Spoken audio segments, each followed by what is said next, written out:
how do I get full custody? This is perhaps the most Googled question ever.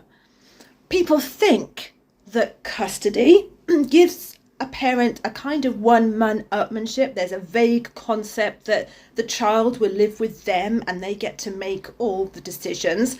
But the truth is far less sexy, and Hollywood has a lot to answer for. The truth is that, especially in the UK, custody, the term simply doesn't exist. It doesn't exist as a concept. It doesn't exist as a legal term. So what should you be asking for?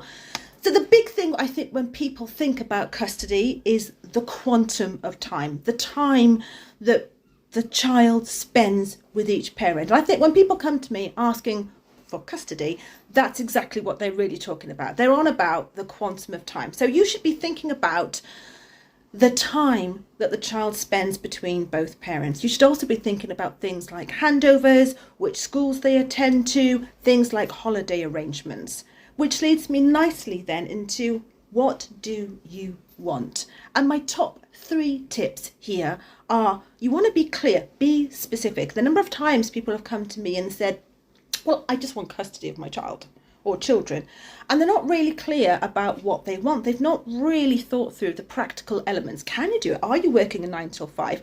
What about the effect of change on the children? This needs to be on a stepped arrangement. So, fun fact, if you haven't learnt it now, I want you to learn, know and recite. Write this down. You're going to want to write this down because this is super important. Google and learn the welfare checklist, because that's the toolkit that the court is going to use, and it's the toolkit you are going to need to use when putting together a plan for custody of your children.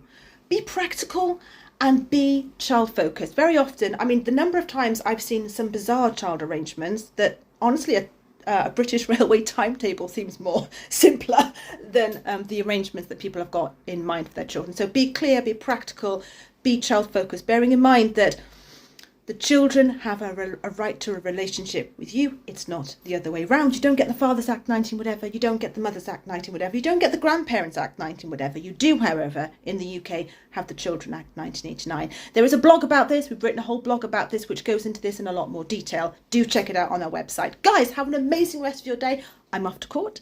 I'll check you later.